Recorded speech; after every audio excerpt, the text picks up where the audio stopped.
بسم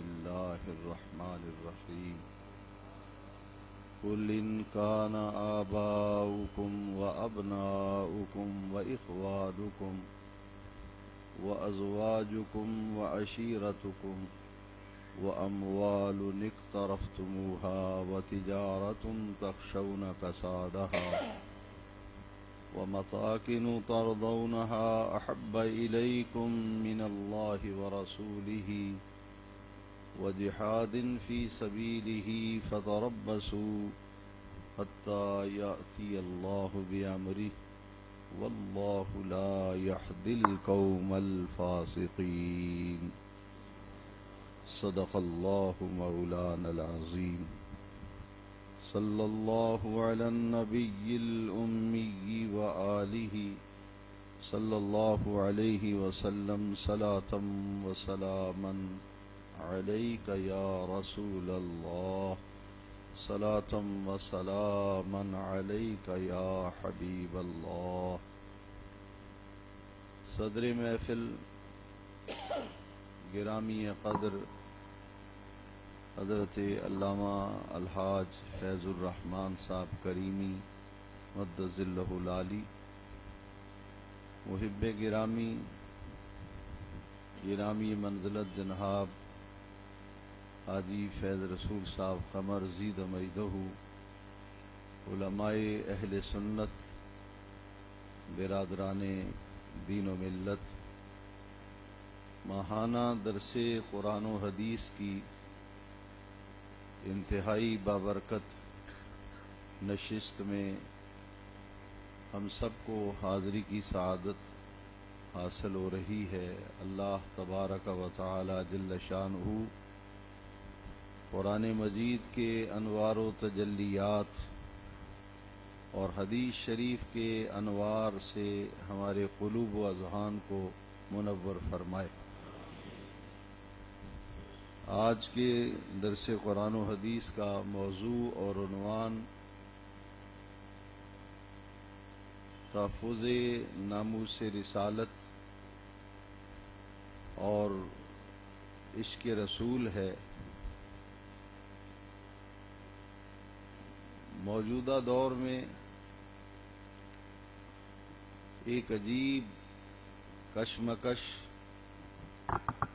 اور ایک عجیب تشویش پوری دنیا کے مسلمانوں میں اس وقت پائی جاتی ہے کہ ہر 5-6 ماہ کے بعد یہود و نصارہ کی طرف سے ایک سوچی سمجھی سازش کے تحت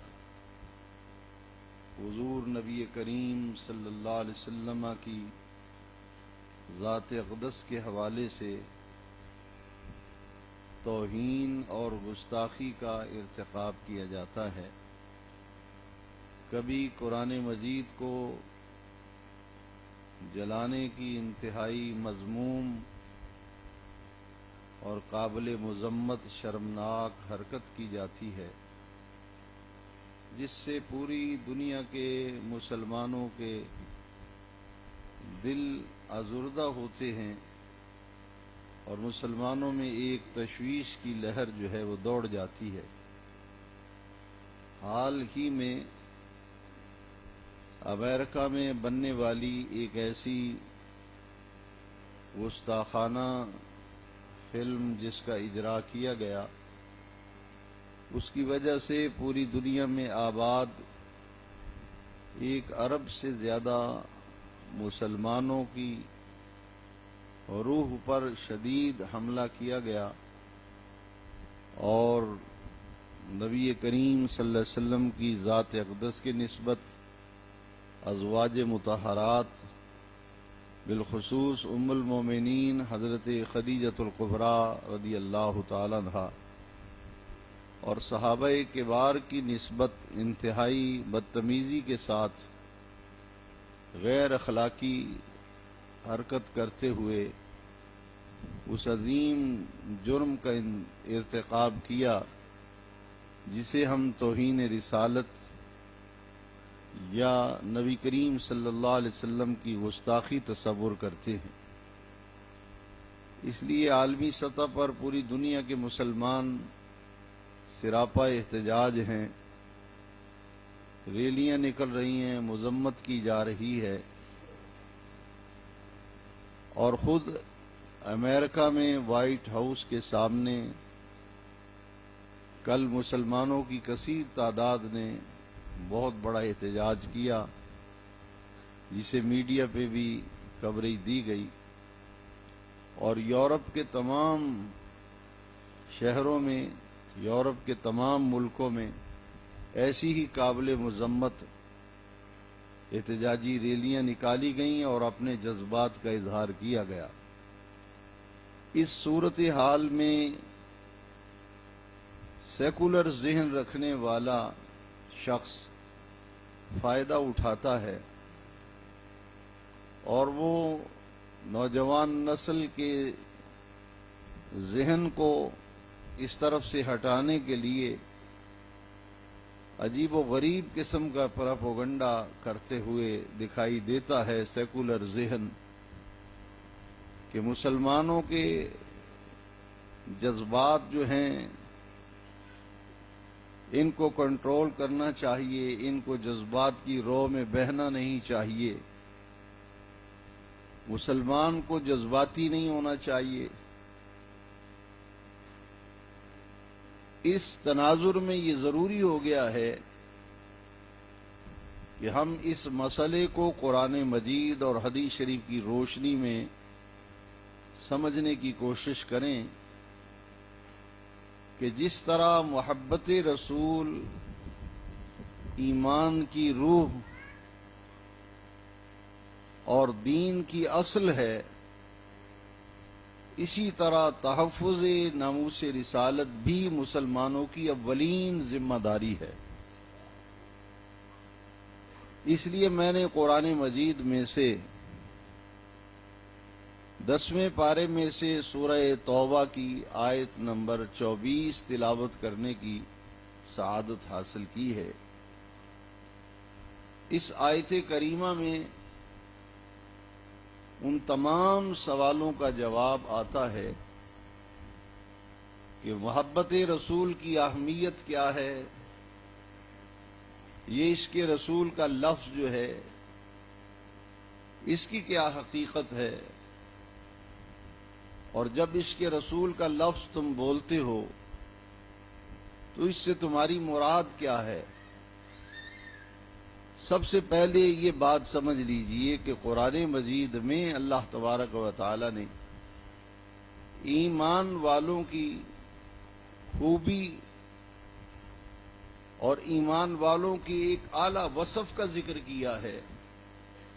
الذین آمنوا، وہ لوگ جو ایمان لائے، الذین آمنوا، وہ لوگ جو ایمان لائے، اشد حبا للہ، کہ وہ اپنے اللہ سے شدید محبت کرتے ہیں اور ٹوٹ کر اپنے رب سے محبت کرتے ہیں۔ الذین آمنوا اشد حبا للہ،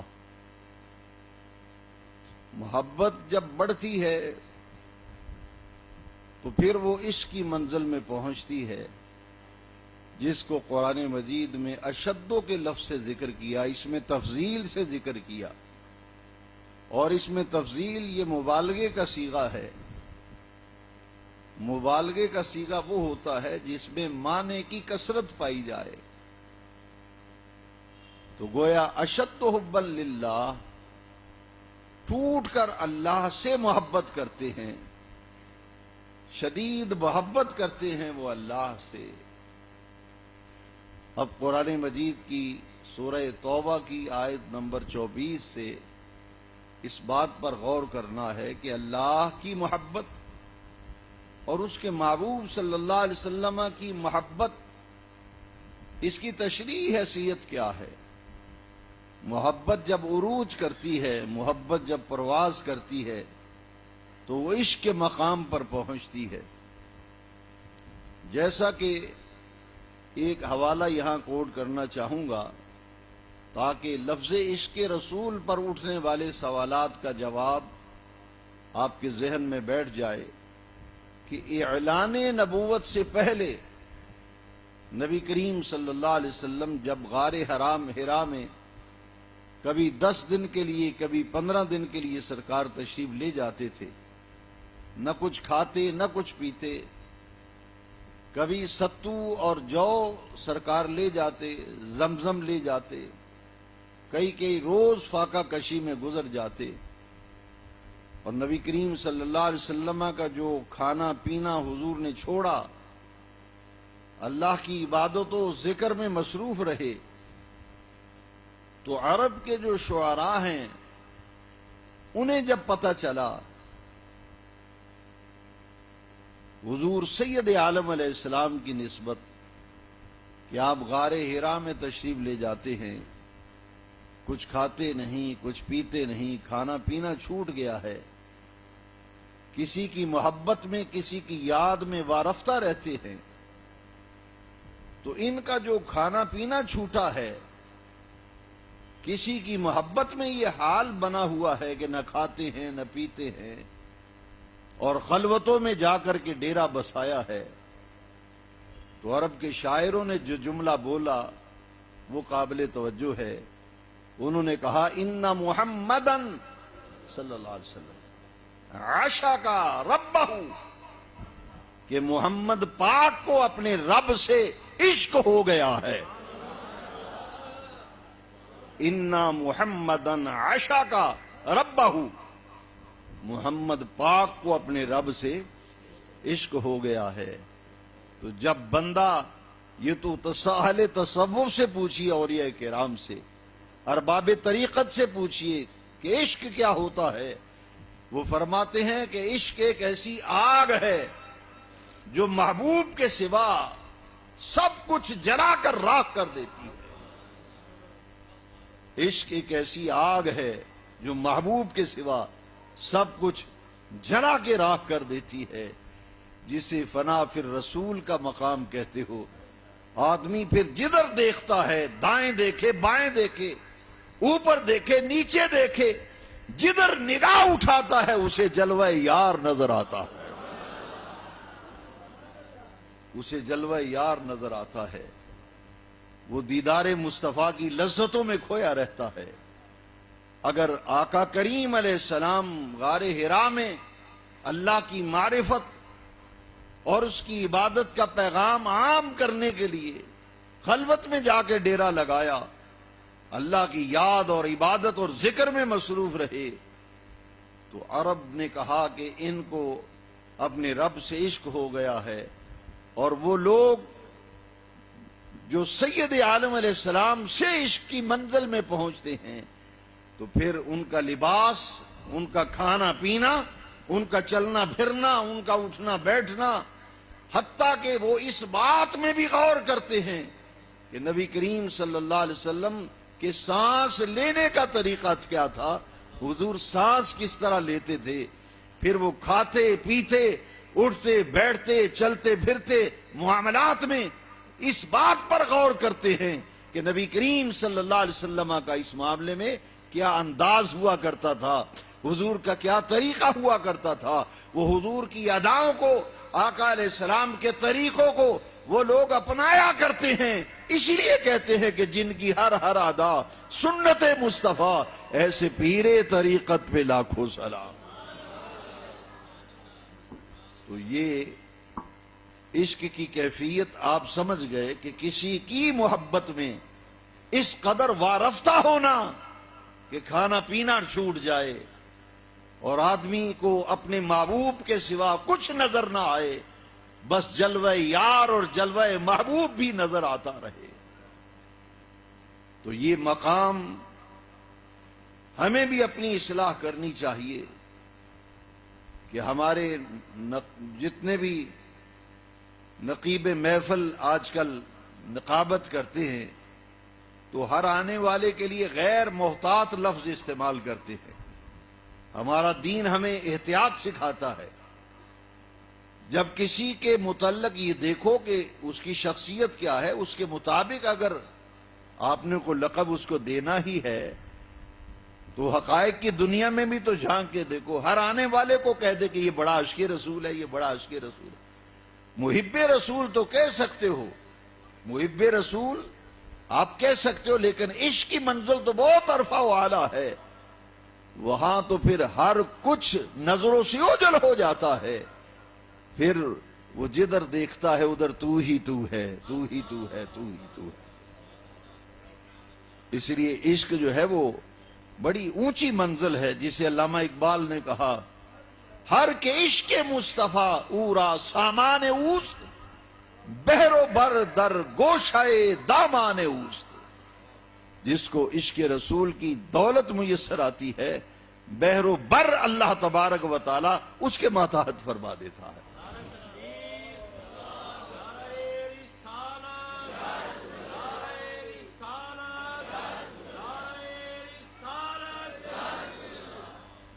اس کا کھانا پینا چھوٹ جاتا ہے، اس کا لباس، اس کا اٹھنا بیٹھنا پھر حضور کی سنت کے مطابق ہوتا ہے.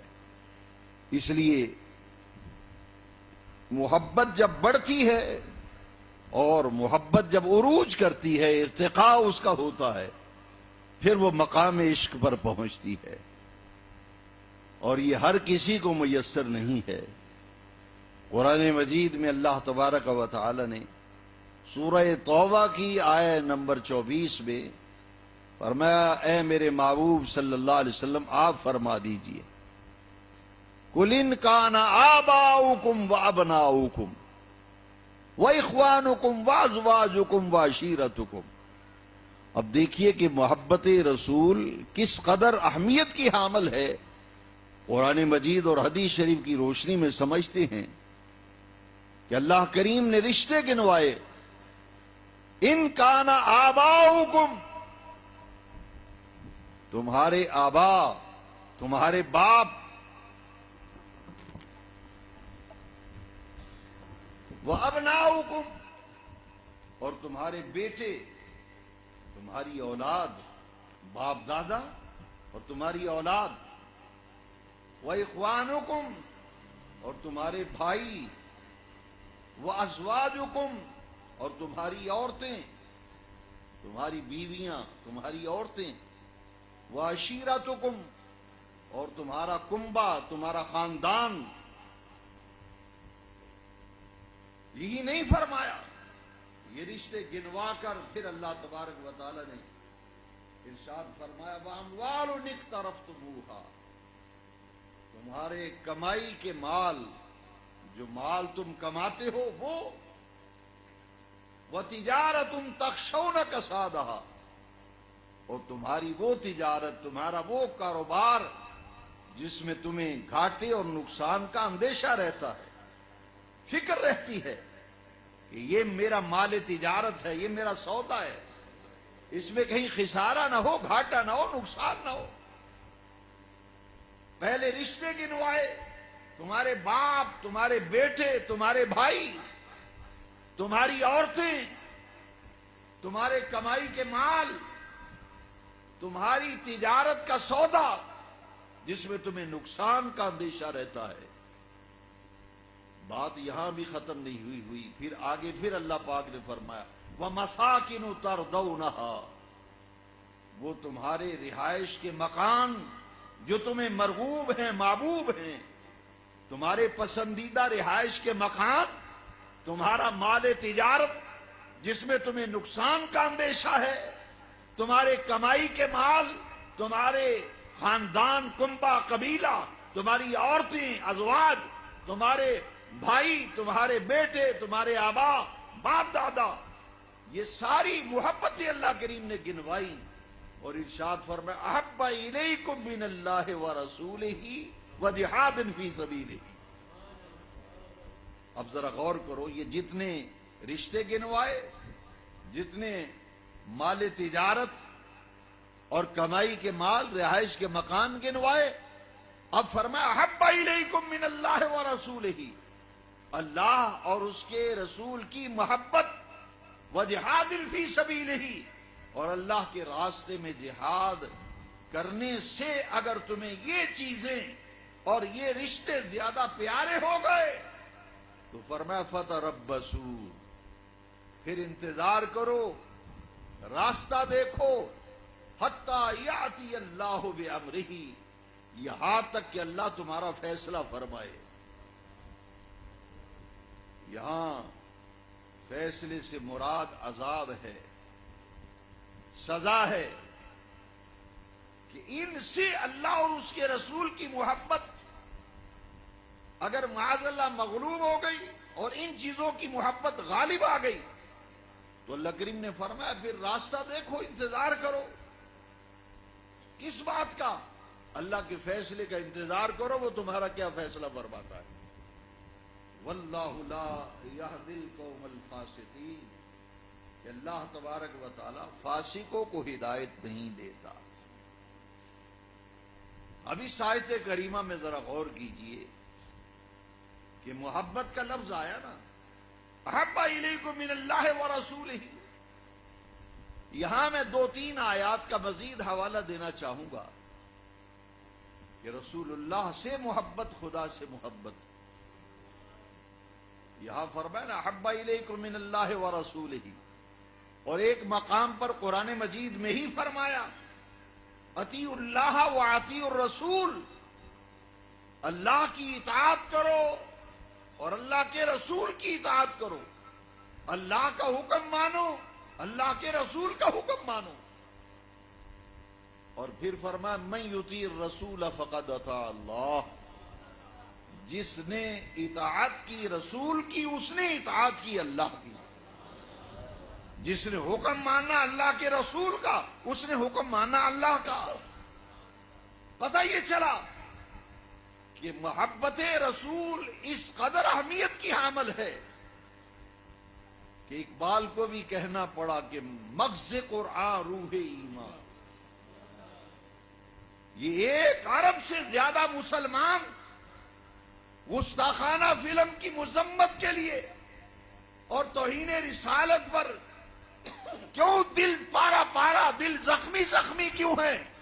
اس لیے کہ ان کے قلوب، ان کے سینے محبت رسول سے منور ہیں، اور ان کی غیرت توہین رسالت برداشت نہیں کرتی، اس لیے میدان میں نکل کر کہہ رہے ہیں کہ مغز قرآن روح ایمان جانے دین،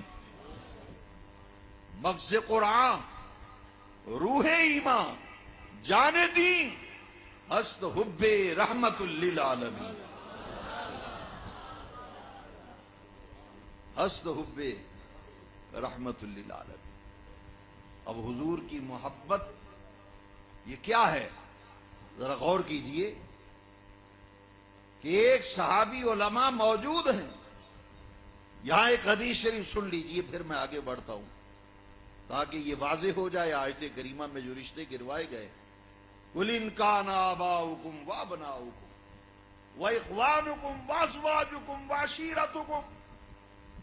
اب حدیث شریف سنیے، سید عالم علیہ السلام نے فرمایا لا یؤمن احدکم حتی اکون احب الیہ من والدہ وولدہ والناس اجمعین۔ اس آیت کریمہ کی مزید وضاحت جو ہے اس حدیث شریف سے آ جائے گی۔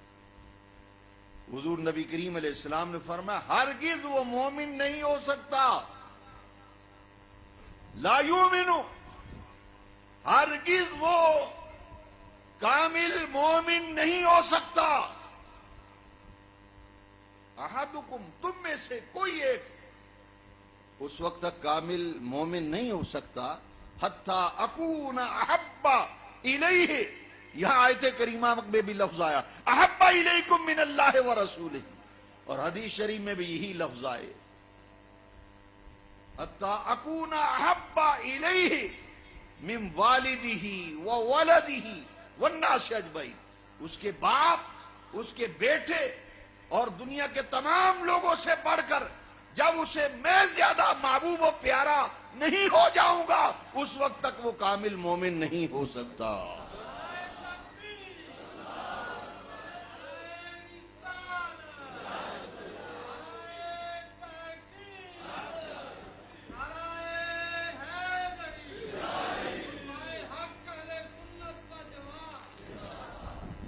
یہ تو انگریز بھی سمجھتا ہے، میں نہیں کہتا، اقبال نے کہا ہے، یہ تو غیر مسلم قوتوں نے بھی کہا، کہ غور و فکر کیا کہ مسلمانوں کو کس طرح سے فتح کیا جا سکتا ہے، مسلمانوں پر کس طرح غلبہ پایا جا سکتا ہے، کس طرح ان کو فتح کیا جا سکتا ہے، کس طرح ان کا نام صفحہ ہستی سے مٹایا جا سکتا ہے۔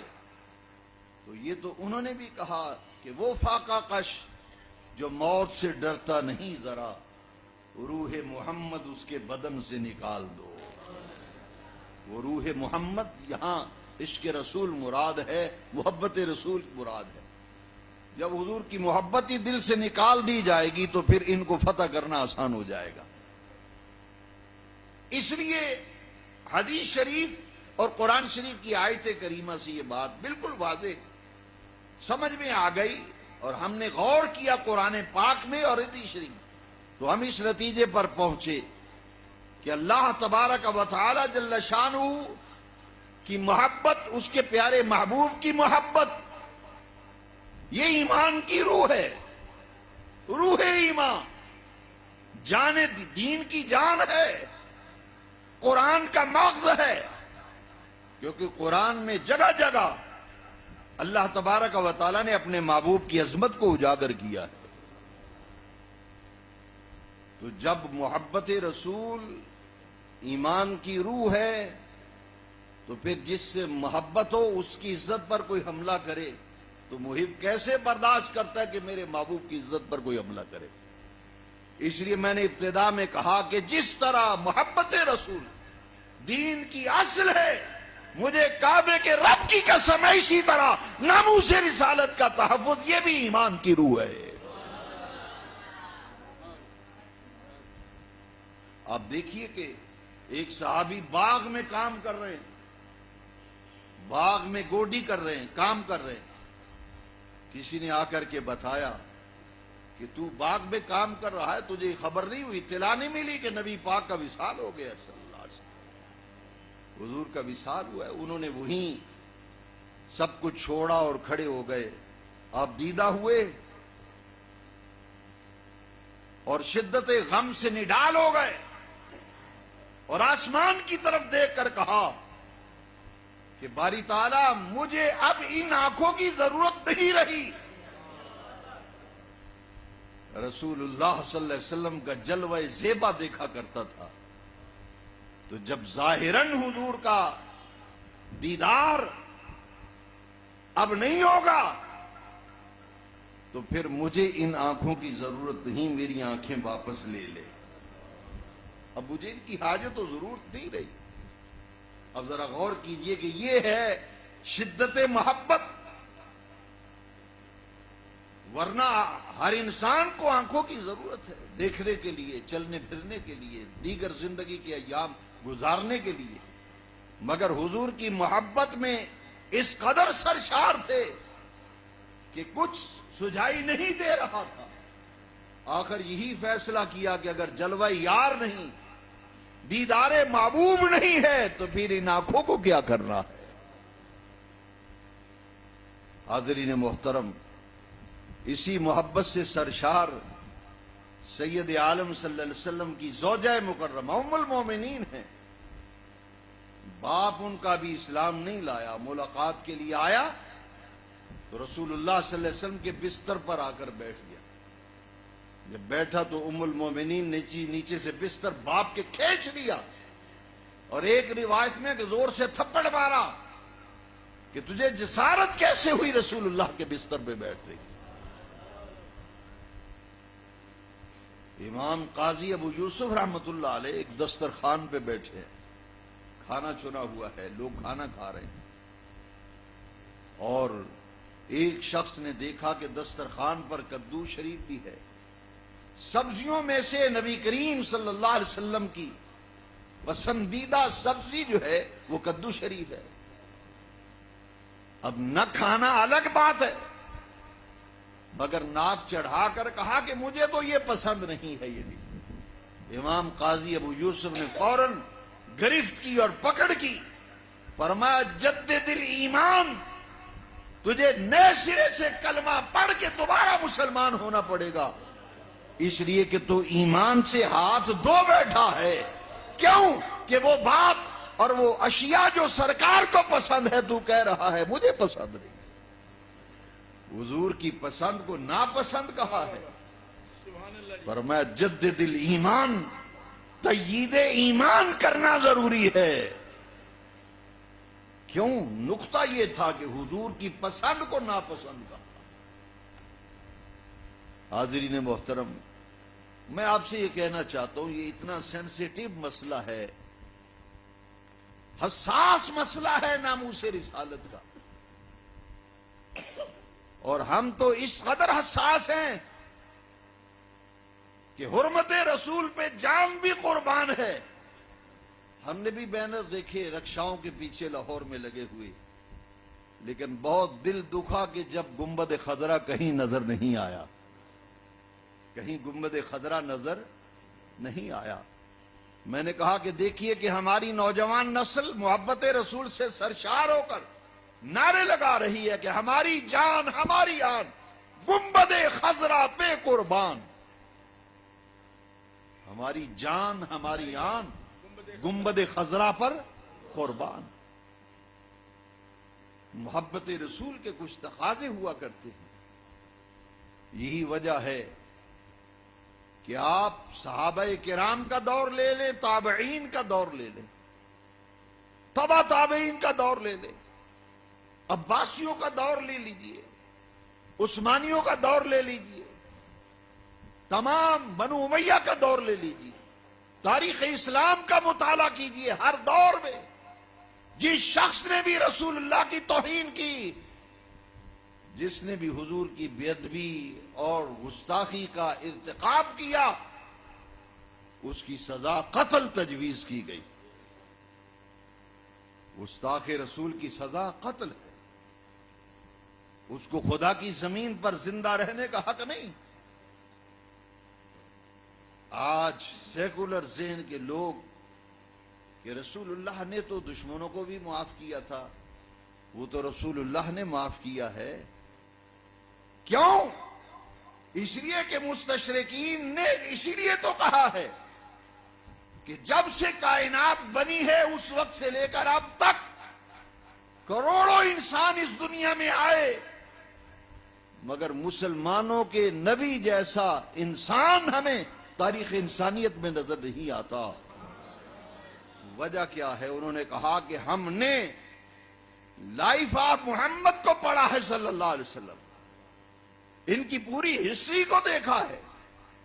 یہ دنیا کی واحد شخصیت و ہستی ہے محمد پاک صلی اللہ علیہ وسلم، جنہوں نے کبھی اپنی ذات کے لیے کسی سے انتقام نہیں لیا۔ اپنی ذات کے لیے کبھی سرکار نے کسی سے انتقام نہیں لیا۔ یہاں مسئلہ ہے ناموس رسالت کا۔ آئیے ذرا قرآن کی طرف رجوع کر کے دیکھتے ہیں کہ ہم نے کہا یہ حساس مسئلہ ہے، مسلمان بڑا سینسیٹیو واقعہ ہوا ہے عظمت رسالت کے حوالے سے۔ تو سورہ حجرات پڑھیے، لا ترفعوا اصواتکم فوق صوت النبی۔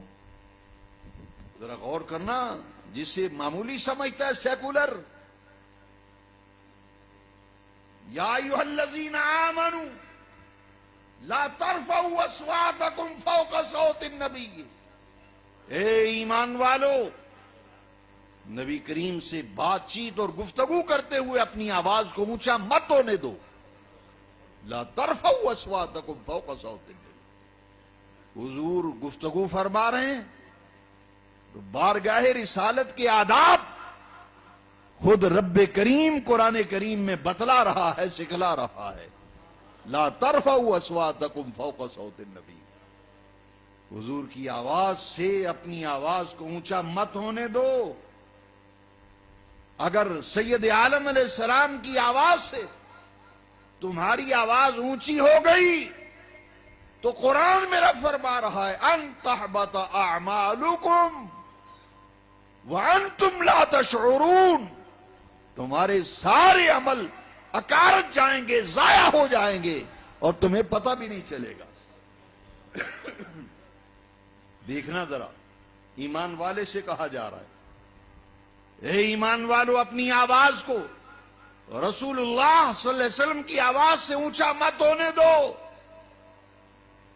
اگر حضور کی آواز سے بھی تمہاری آواز اونچی ہو گئی، تمہارے میں ساری نیکیاں، تمہارے سارے عمل ضائع کر دوں گا، اور حال یہ ہوگا کہ تمہیں اس کی خبر بھی نہیں ہوگی۔ اپنے آپ کو متقی، پرہیزگار، نیکوکار، پارسا سمجھ رہے ہوگے، لیکن حقیقت یہ ہوگی سارے عمل تمہارے ضائع ہو چکے ہوں گے۔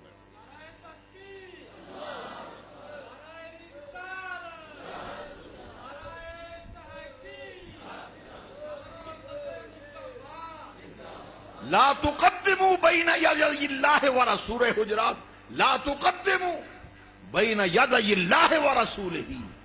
اے ایمان والو، اللہ اور اس کے رسول سے آگے ہرگز مت بڑھو، اپنی آواز کو حضور کی آواز سے اونچا مت ہونے دو، تمہارے عمل ضائع ہو جائیں گے، تمہیں اس بات کی خبر بھی نہیں ہوگی۔ میں اس سیکولر ذہن کے لوگوں کو دو ٹوک الفاظ میں بتا دینا چاہتا ہوں۔ یہ تو کہتے ہو، ہم بھی کہتے ہیں کہ حضور نے کعبے کی چوکھٹ کو پکڑ کے فرمایا تھا فتح مکہ کے دن، لا تثریب علیکم اليوم، جاؤ سب ستانے والوں کو، اذیتیں دینے والوں کو ہم نے معاف کر دیا، کسی سے کوئی مواخذہ، کوئی انتقام، کوئی پکڑ نہیں ہے۔ لیکن چار انتہائی درجے کے بدتمیز قسم کے گستاخ نبی کریم علیہ السلام، حضور کی توہین کا کوئی موقع ہاتھ سے خالی نہ جانے دینے والے پرلے درجے کے گستاخ، سرکار نے فرمایا یہ چار نام سرکار نے گنوائے، فرمایا سنو، اگر یہ کعبے کے غلاف میں بھی لپٹے ہوئے ہو تو ان کا وہی قتل کر دینا، میں نے ان کو مت چھوڑنا۔ کیوں؟ اس لیے کہ آنے والی نسلوں کو پتہ چل جائے کہ جو رسول اللہ صلی اللہ علیہ وسلم کی گستاخی کرتا ہے اس کی سزا قتل ہے۔ چار ائمہ ہے فقہ کے، کسی امام کا اختلاف نہیں اس مسئلے میں، متفق علیہ مسئلہ ہے کہ گستاخ رسول کی سزا قتل ہے۔ اور آپ دیکھیے، اس پر میں قرآن کی نص لا رہا ہوں۔ آج کے درس قرآن و حدیث کا نقطہ کمال قرآن مجید کی وہ آیت کریمہ ہے جو اب میں پیش کرنے لگا ہوں، تاکہ سیکولر ذہن کے شکوک و شبہات کو آج بادل چھٹ جائے اور قرآن کی تعلیم، حدیث کی تعلیم کھل کر سامنے آ جائے۔ سیدنا عمر فاروق رضی اللہ تعالیٰ عنہ، آپ بیٹھے ہیں، ایک دو آدمی آ گئے، انہوں نے کہا جناب ہمارا جھگڑا ہے، آپ سے فیصلہ کرانے آئے ہیں، فیصلہ کر دیجئے۔ فرمایا کیا فیصلہ کرانا ہے؟ وہ بولنے والا یہودی تھا، اس نے کہا جی میں یہودی المذہب ہوں اور یہ تمہارا کلمہ گو مسلمان بھائی ہے، ہمارا جھگڑا ہو گیا، میں کہتا ہوں کہ زرہ میری ہے اور یہ تمہارا کلمہ گو مسلمان کہتے ہیں میری ہے، آپ سے فیصلہ کرانے آئے، آپ ہم دونوں کی بات سن کے فیصلہ کر دیں۔ بہت توجہ سے سننا، قرآن کی نص لا رہا ہوں۔ آپ نے فرمایا جاؤ، میرے آقا موجود ہیں سید عالم علیہ السلام، جب حضور جلوہ گر ہیں، تشریف فرما ہیں، رونق افروز ہیں، تو میں کون ہوتا ہوں حضور کے ہوتے ہوئے فیصلہ کرنے والا؟ عمر تمہارا فیصلہ نہیں کرے گا، نبی پاک صلی اللہ علیہ وسلم کے پاس جاؤ، حضور سے فیصلہ کرو۔ وہ یہودی کیا کہتا ہے ذرا غور سے سننا۔ اس نے کہا کہ حضور کے پاس ہم گئے تھے، حضور نے ہماری دونوں کی بات سنی اور حضور نے میرے حق میں فیصلہ کر دیا ہے، لیکن تمہارا یہ کلمہ گو، یہ مسلمان بھائی تمہارا کلمہ گو یہ نہیں مانتا۔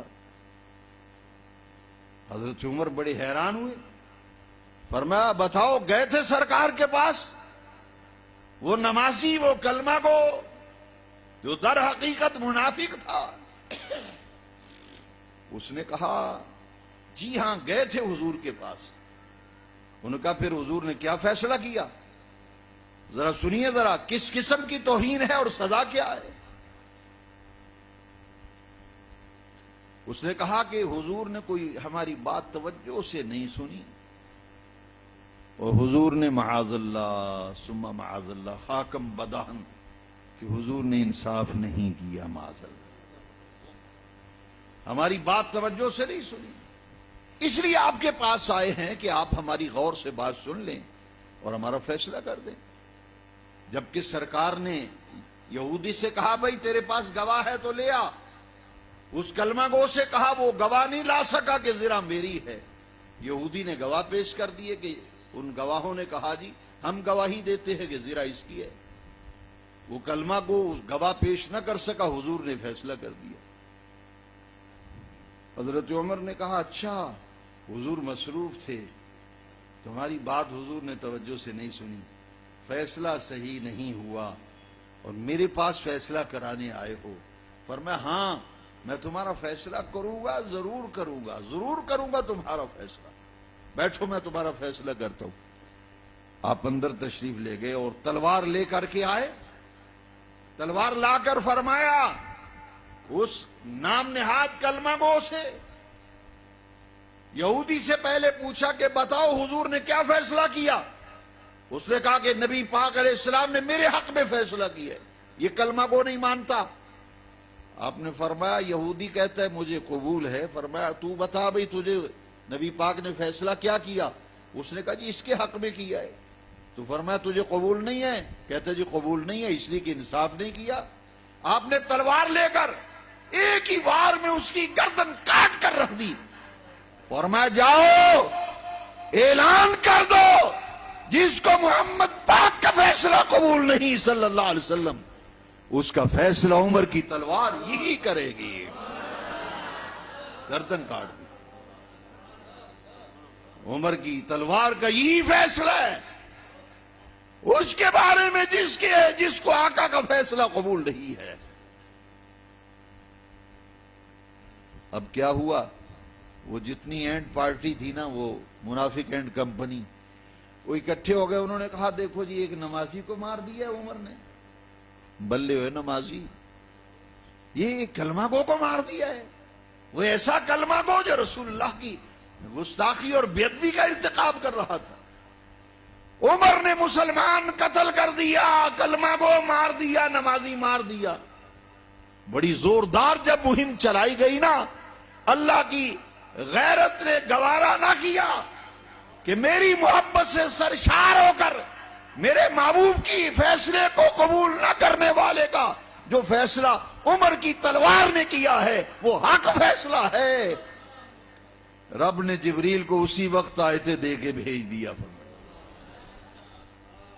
جبریل ہاں رب جلیل، فرمایا جبریل جاؤ یہ آیتیں لے جاؤ ابھی، اور اسی وقت آیتیں لے جاؤ میرے محبوب پر، ابھی لے جاؤ، میں بے نیاز رب ہو کے فیصلہ کرتا ہوں۔ عمر نے جو کیا ہے حق کیا ہے، صحیح کیا ہے۔ گستاخ رسول کی سزا یہی ہے۔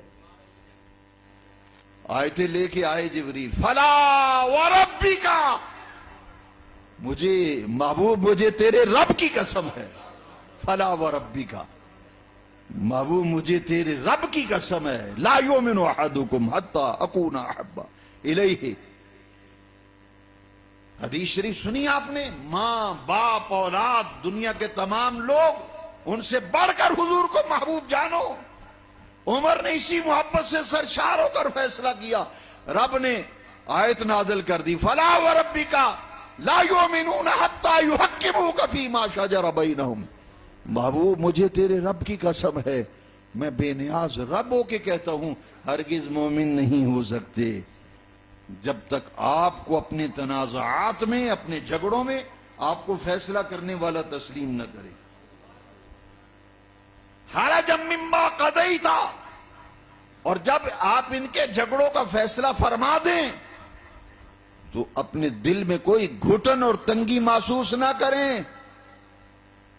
وَيُسَلِّمُوا تَسْلِيمًا، اور جو فیصلہ آپ کر دیں جب تک اس فیصلے کو دل و جان سے تسلیم نہیں کریں گے یہ مومن نہیں ہو سکتے، نہیں ہو سکتے مومن۔ آیت اتار کر رب نے کہا کہ عمر نے مومن کو قتل نہیں کیا، گستاخ کو قتل کیا ہے۔ لا یؤمنون حتی یحکموک فیما شجر بینہم، قرآن ہے میرے بھائی، قرآن ہے، حتی یحکموک فیما شجر بینہم ثم لا یجدوا فی انفسہم حرجا مما قضیت ویسلموا تسلیما۔ جب تک دل و جان سے محبوب تیرے فیصلے کو نہیں مانتے، مومن نہیں ہو سکتے۔ فرمایا بند کرو زبانوں کو۔ عمر نے کسی مسلمان مومن کو نہیں مارا، یہ تو گستاخ رسول کو قتل کیا، جس کو حضور کا فیصلہ قبول نہیں۔ اور آگے بڑھو، غزوہ بدر میں ابو بکر صدیق خلیفہ اول، آپ کا بیٹا بھی مسلمان نہیں ہوا، کفار کی طرف سے لڑنے کے لیے آیا ہے، کفار کی طرف سے۔ بعد میں ایمان لائے تو گھر میں بیٹھے بات چیت چل نکلی۔ بیٹا کہتا ہے ابو بکر صدیق سے، ابا جان آپ میری تلوار کی زد میں تھے بدر کی مارکے میں، لیکن میں نے آپ کو باپ سمجھ کے چھوڑ دیا تھا، میرے ہدف ٹارگٹ پہ تھے، میں چاہتا تو 1 سیکنڈ میں آپ کی گردن کاٹ دیتا، لیکن باپ ہونے کا رشتہ حائل ہو گیا، میں نے چھوڑ دیا آپ کو۔ دیکھنا ذرا عشق رسول اور تحفظ ناموس رسالت۔ ابو بکر صدیق کیا جواب دیتے ہیں؟ سینسیٹیو مسئلہ ہے نا، حساس ہے، فوراً جلال میں آ گئے۔ یہ جذباتی نہیں ہونا چاہیے، مسلمانوں کو جذباتی نہیں ہونا چاہیے، ایموشنل نہیں ہونا چاہیے۔ میں نے کہا یہ ایموشنل ہونا ناموس رسالت پر اور عزت مصطفیٰ پر، عظمت مصطفیٰ پر ایموشنل ہونا، یہی تو ایمان ہے، یہی تو ایمان ہے، یہی تو ایمان ہے۔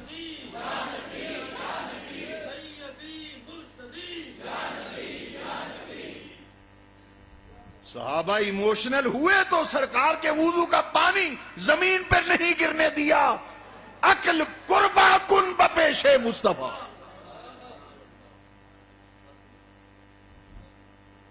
عقل حضور سید عالم صلی اللہ علیہ وسلم، آپ کے سامنے عقل قربان کرو۔ صحابہ نے وضو کا مستعمل پانی چہروں پہ ملا۔ یا شد حبا للہ، شدید محبت تھی صحابہ کی حضور کے ساتھ۔ تو کہنا یہ چاہ رہا ہوں کہ یہی ایموشنل ہونا عزت رسول پر، ناموس رسول پر، اللہ والو، یہی تو ایمان ہے، یہی تو ایمان ہے، یہی تو ایمان ہے۔ ہاں، دنیا کا معاملہ ہے، ذات کا معاملہ ہے تو ہرگز ایموشنل نہیں ہونا، جذباتی نہیں ہونا۔ ذاتی معاملہ ہے، دنیا کا معاملہ، ٹھنڈے رہو، غور و فکر کرو۔ جہاں عزت رسول کا معاملہ آ جائے تو پھر اپنے امام کی زبان میں کہا کرو، کروں تیرے نام پہ جاں فدا، ہائے ہائے ہائے،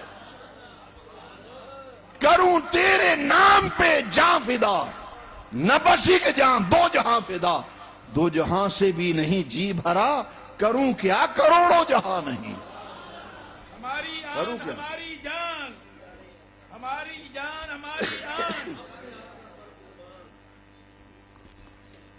کروں تیرے نام پہ جاں فدا، نہ بسی کے جان، 2 جہاں فدا، 2 جہاں سے بھی نہیں جی بھرا، کروں کیا کروڑوں جہاں نہیں۔ یہی تو ایمان ہے نا بھائی، یہی تو ایمان ہے۔ نماز اچھی، روزہ اچھا، زکوٰۃ اچھی، حج اچھا، مگر میں باوجود اس کے مسلمان ہو نہیں سکتا۔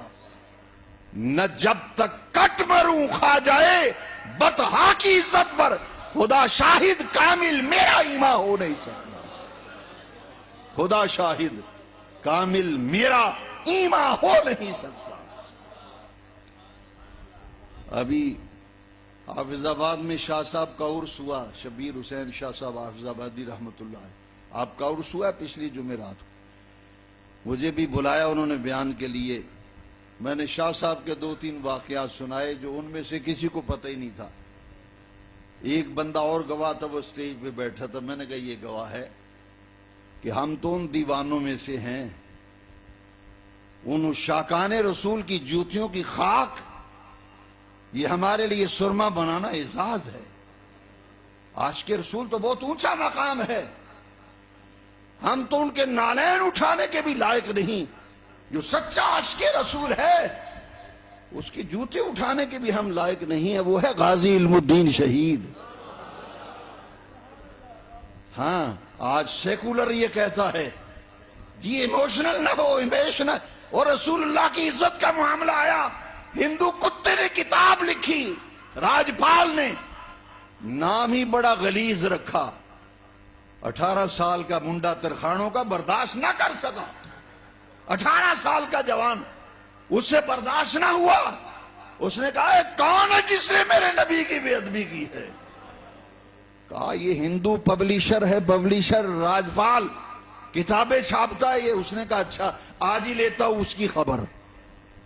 گیا علم الدین, گیا اور جا کر کے کہا, ایک ملازم دکان پہ کام کر رہا تھا, اس نے کہا راجپال سے ملنا ہے.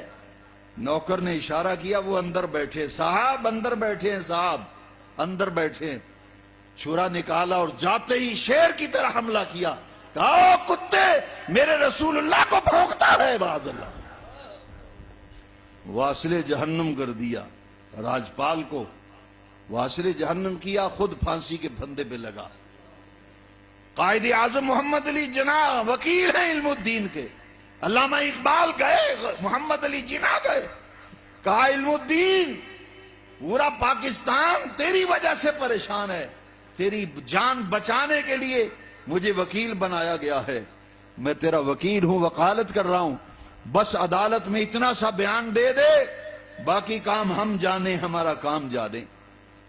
تو نے جج کے سامنے کہنا ہے میں وہ علم الدین نہیں ہوں جس نے راجپال کو قتل کیا, وہ کوئی اور علم دین ہے. ان کا قائد اعظم صاحب مر کے پہنچا ہوں یہاں اس دل ربا کے لیے. یہ صحرا میرے سر سج رہا ہے, اور یہ ہے عشق رسول, یہ ہے عشق رسول, یہ ہے عشق رسول. کروں تیرے نام پہ جان فدا, نہ بسی کے جان دو جہاں فدا.